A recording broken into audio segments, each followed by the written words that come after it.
Okay, we're live. All right. Episode number 2 of Beyond the Binder. Adam, we should start every episode and ask our guest what their thoughts are on the binder. Yeah. Ooh, The standards binder. Yeah. David, do you have thoughts on the binder? Do you love it?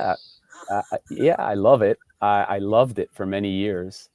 I loved how heavy it was, and I loved how much I could stack underneath the binder. And I loved the face of the people that I would give the binder to and say, memorize this. So yeah, lots of love for the binder, for nice. sure. Well, to kind of kick us off, David, and people can look you up and look at your history and whatnot, but I kind of wanted to start off with you, and I know Adam's got some thoughts on it, but maybe you can articulate for us, knowing what type of information corporate looks for in quality or standards management down to the property. Yeah, it's I've had the fortune of working for different companies, various different companies, and one thing I've found is that these corporate teams do their absolute best to be in the know and to understand what happens in the property. But very few companies are able to actually do that. And it's not anyone's fault. It's just that they don't spend enough time in a property to get a full feel of what that property is living. And unfortunately, they come in such small spurts that they don't necessarily get to truly understand the depth of understanding of the processes, where the processes are failing. And so they typically will try to get a level of consistency throughout properties that may work, but it's a very shallow level of standard management because each property is so different. So if you have a standard that works well in a city hotel, will it work really well in a resort environment? Not necessarily. And so I find that there are a level of standards that can be measured throughout in a consistent manner, but they're the very shallow basic standards of a property and of a level of service. So once you get into the nitty-gritty of a specific property, the standards need to be a little bit more flexible. And that's where I think these corporate teams sometimes don't necessarily understand what's happening at the property or why something is missing. And so they go with the information that they can see or that they receive. And so if you're sending them a report every week or every month, they're going based on that report, or they're going based on what the guests are telling them through TripAdvisor is failing.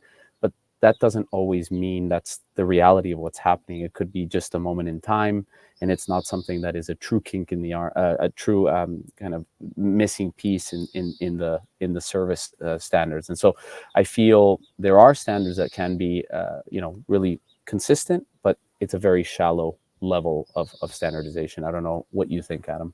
Yeah, I think that what I've seen is when you're looking at a corporate perspective, I think one of the values that hotels have or owners have of like selecting a corporate, branding, if it's not, corporate operated property, but saying like, hey, I want to be run an X, hotel. Mm-hmm.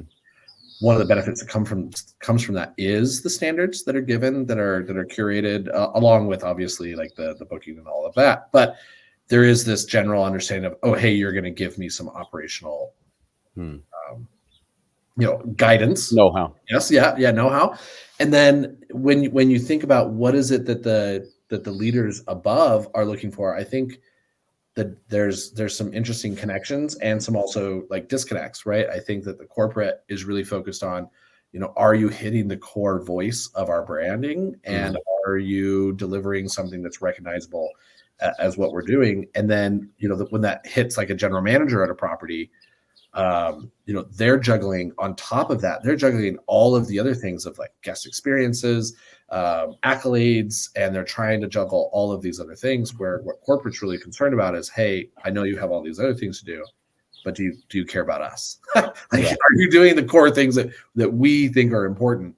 And I think it can be really challenging for property managers, general managers, hotel managers, division heads to really balance of like, where do I focus and how do I make sure that I give corporate what they need, but I also focus on the needs and wants of my property. Yeah, and if I can just quickly add on there, just the one other piece that I've found, and I've been a culprit of this as well, is that I think a lot of the relationship between corporate and on property level roles is that they do it just to check the box. Yeah.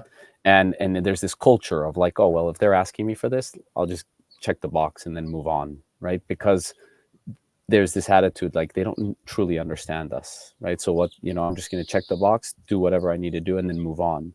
Whereas I think we could benefit as an industry of losing a little bit of the pride that we have as leaders, and just say, hey, maybe they do have something to teach us, and maybe we can learn from these standards, and maybe we. So I think, and we are, whenever, especially when we miss standards, we're quick to give excuses. We're quick to hide them. We're quick to, oh, but look at this shiny thing instead. Like how many corporate visits came through that I wanted to go and showcase the one fun thing that I was doing for the property, or the one exciting thing that was, and not get into the things that are actually making me weaker as a team, as a leader, etc. No, so I think this attitude of, hey, they're part of my team. They're part of my team. We should learn from them as well. And I want to highlight this. I was working with a prospective client of Yipy's, and they, we're back and forth, understanding the functionality of saying, hey, store your standards. You can get good access, good understanding of how, managing your standards is really an important tool and aspect of your role. And then here's the reporting that you can do.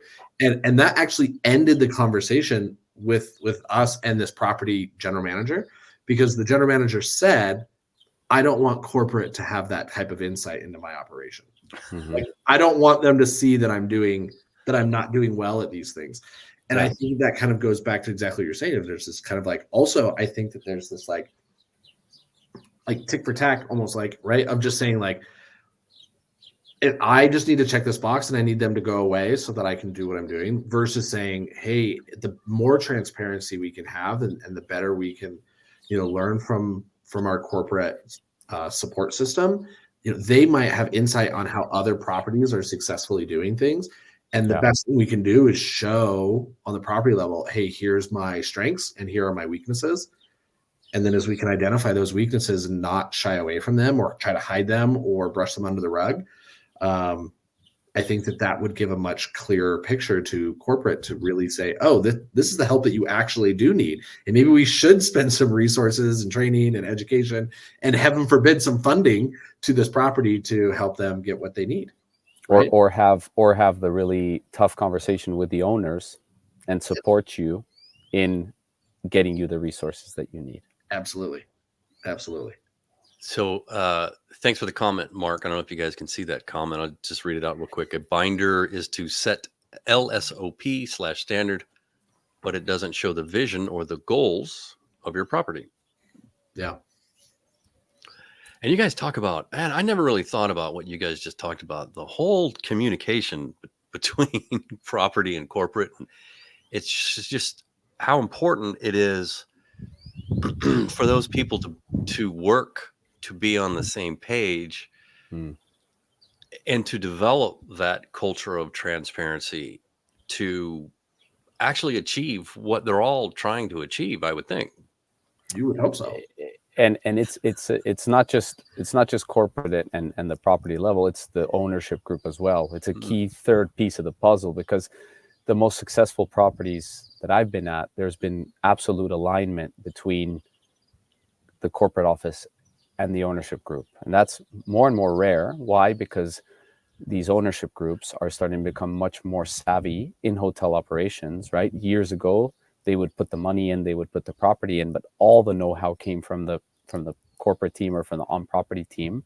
Now, all of these teams have asset managers that are previous GMs, previous VPs of ops, and they know the standards better than the corporate team do sometimes. Yes. And so they challenge and they push. And so this transparency and this understanding of like, we all want the success of this property, right? All of us together. And so if we stand divided, we're never going to get there. But if we stand together, we're going to have a much better chance of being successful. But unfortunately, that's not the reality.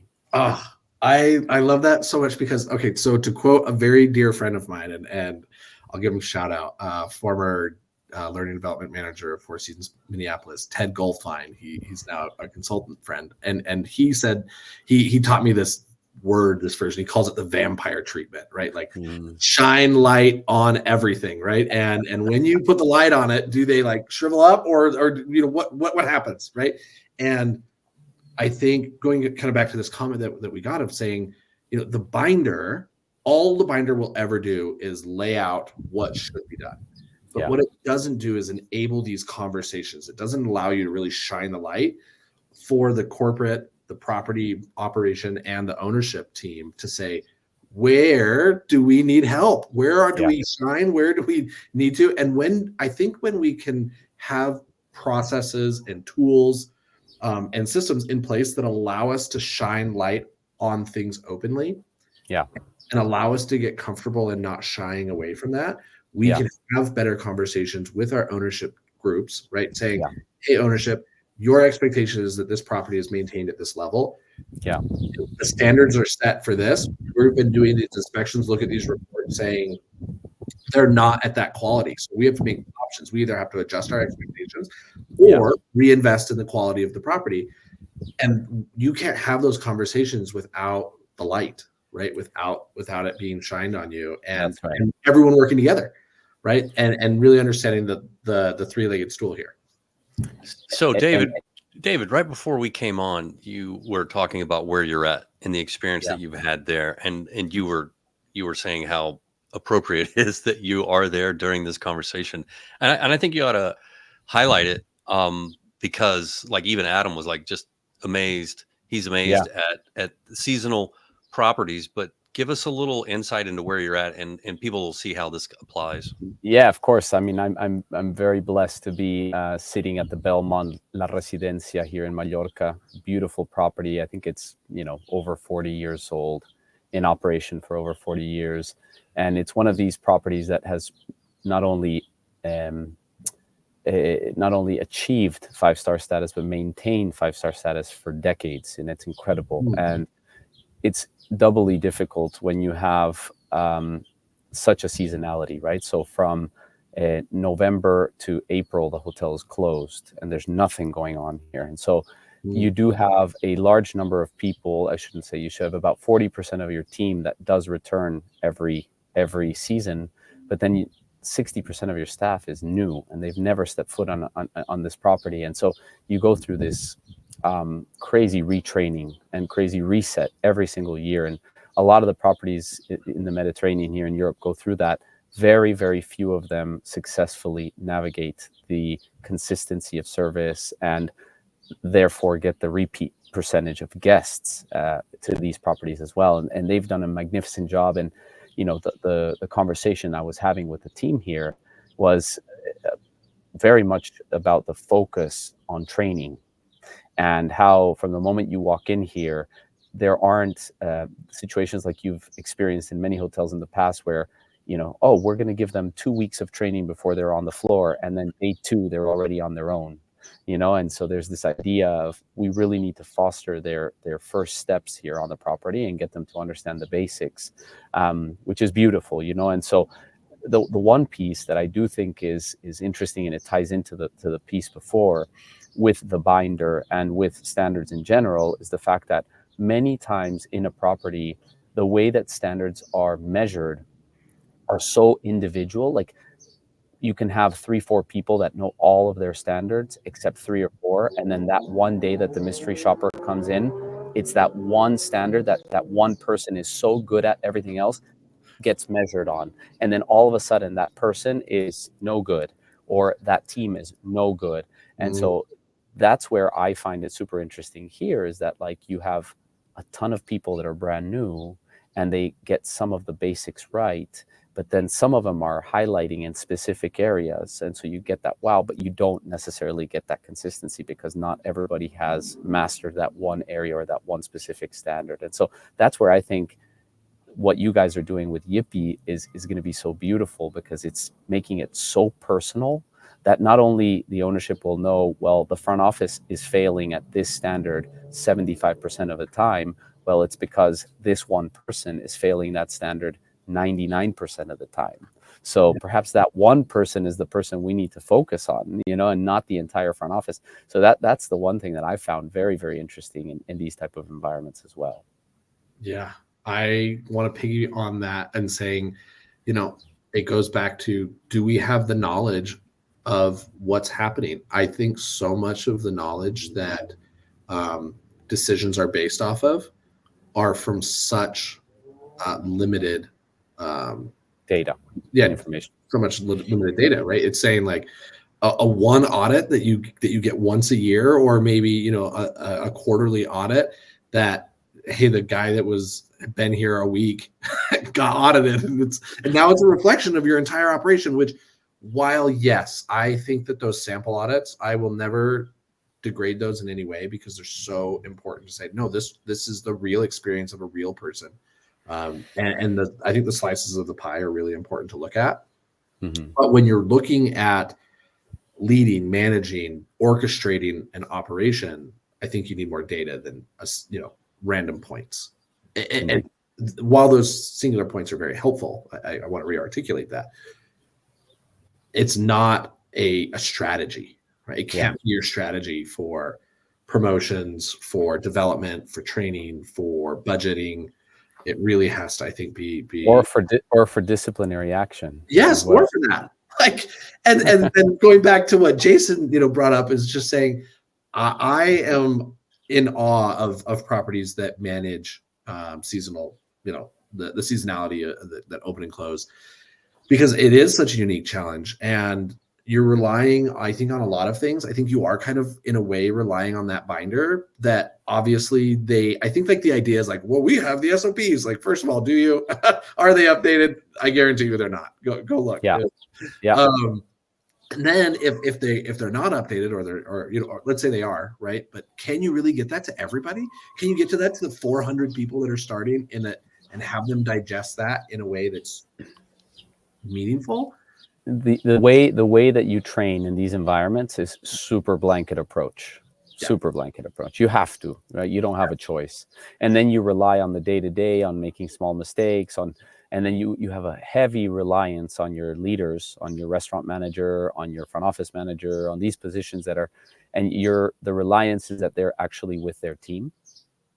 And we all know that, unfortunately, with technology nowadays, rather than making us more connected to the floor and to our human beings, you're actually forcing them to spend more time in front of a screen and in the back, right? Yes. And so before, it was like you print reports and you digest the reports. Now it's like, no, you're looking through dashboards and you're clicking here, you're clicking there, and you're sending here, but you're still not with your team. And those are, so if you're blanket approach training works for the basic standards, but then if you're going to dig into standards of excellence that are going to take you from 90 to 100, you need to be a lot more specific. And it's on the ground, on the floor, day to day, talking to, Anna that missed that one standard at check-in, but you actually caught it because you were listening. That doesn't happen anymore. You have to be on the floor. Stephanie Legore, Michelle Klein, right? Walk the floor, like be on the floor, get out there. You have to be as a leader. If you want to affect change, you have to be on the floor. You have to be taking good data input, right? You have to have an ability to capture your observations in a way that is natural, that's not disruptive of the operation. Yeah. And then that data that you're observing live, that is the information you're able to take back and then bring into your pre-shifts. You're able to bring that into your coaching conversations. You're able to bring that into your succession planning and to also your praising, right? The celebrations. Like, oh my gosh, you guys are doing this fantastic. And then you can capitalize on that, right? And I just think that we've got to make sure that hotels focus on making sure managers at the appropriate level are on the floor, and all managers at all levels, including general managers, right, having the opportunity to walk through and make meaningful observations and contribute to the data collection. Indeed. And if you can do that, man, super success. Yeah. It's probably a good place to wrap up. I know we could keep going. Could keep going. I mean, any last thoughts? That's rude. How do I say? They're setting us up already. I've got David on the horn here, which I'm lucky that I get to be on the camera with him. But well, how did you guys meet? Okay. David might have a different story, but I have stalked David on LinkedIn for years, and I'll say this with flattery intended, is that there is very rarely individuals in the hospitality space that I think present as authentically as David has presented throughout his entire career. When he was an operating GM, it was just kind of like this gravitational pull for me of saying, man, listen to how authentic and genuine this leaders' efforts are of how do we actually improve this operation? How do I look at my staff, not as staff, but as humans? And how do I help them grow in their journey? And sometimes that journey isn't growing in their, career titles, but sometimes it's being the best dang bellman you can ever be and feeling pride and ownership of that. And so I met David through maybe fanboy is probably the best word. Genuinely, and I'm grateful that he was so open and willing to share kind of his journey and thoughts on LinkedIn, which I think is what this community makes this LinkedIn community so valuable, is that we get access to people that we never would have in the future. And then I think that I just annoyed him enough that he was like, hey, Adam, I'll pay attention to this bird. Right. So speaking, we all get the praise. Not at all. I think on the other hand, like for me, I'll reciprocate here with the praise it's amazing to see individuals that go into the system, right? And we were both part of a system where we learned the beautiful part of the system, the difficult part of the system. And I encourage everybody that's part of a company, part of an organization, like enjoy every single minute, because at one point you may come out and you may do your own thing, and you may go down, I say out of the system, but meaning like that you're creating your own system. But those lessons that we learned in, like for me, 4 seasons was my MBA, it was some of the most impactful years of my life. And why? Because I did learn consistency and discipline, and I created a global network of people, and it brings me together with people like Adam, that the moment you click on and you say, oh, here's an alum, like here's another fellow, he gets it, because he's been there. And it's amazing how, like, the moment you start a conversation with one of these people, automatically you're in sync, and you because there's this level of pride that you have for the industry, and you choose a company like that because you're proud of the industry and you're proud of what it represents in the industry. And so for me to see what you've done with taking everything you've learned and wanting to make it better and easier and more productive and in a fun way, where you're having so much fun doing it. That's what life is all about. Like, we don't take ourselves too seriously, and we come from a school where it's like, no, we do take ourselves too seriously, and we always have to look perfect doing it. And that's what I learned, was the more I tried to do that, the more I failed, and the more that I was trying to prove to people that I was a certain way, the more I failed at it, And so it's thanks to people like you, Adam, that I've been able to get into that level of authenticity, which is we live one life, let's live it the best we can, let's have fun doing it, and let's make impact, and that's what you've done with Yipy, and I'm super proud of what you guys are doing, and to be part of this journey with you. Yeah, this is great. I mean, David's contributions, for everyone listening, right? Like, David's contributions have been so impactful, because it has come down to, like, the binder is terrible. It's a good question to ask at the beginning, so we'll wrap it up at the end on my thoughts. Right, the binder is so important. You need your standards defined. You have to. You have to have them. And if you're operating an organization, whether in a brand or outside of a brand, you have to have your standards defined, because without that, you are a rudderless ship without a sail, right? Like, you're just out in the ocean, hoping that you do your best. And while the binder is good, while it's great to have that, it's difficult to manage. It doesn't allow you really to scale beyond the paper that it's printed on. It doesn't give you the vision. It doesn't give you the direction. And as we work out of the binder, both philosophically and literally, hoping to adopt tools like Yipy and other tools that help you, move outside of that, but more philosophically of like, I want to make sure that I can help my organization grow and I can focus on the things that are needed and I can stop shying away from, maybe some of my worries or the fears of not being perfect, right? Of maybe showing, hey, I think we need help here. We need support here. We need guidance. And when you look at the corporate structures that are there, I think that corporations want to give that to hotels. I think that I genuinely have not met anyone in a corporate seat that says like, I hope these hotels fail. They want to see you successful. And the best way that hotels can get that help and support is by showing where they need that help and also showing where they shine. And so that corporate can understand those case studies and then learn, okay, hey, why are you being successful at this? And then they can share those practices much on a broader scale. So I think that, as we wrap up and we look at this and gosh, Jason, how many more times can we get David back here, please? To the idea anytime. How do we help hoteliers take a serious look and say it's an investment in not only your team, but in your operation and in your success as leaders to really dig into your standards management, whatever it may be. And make it fun.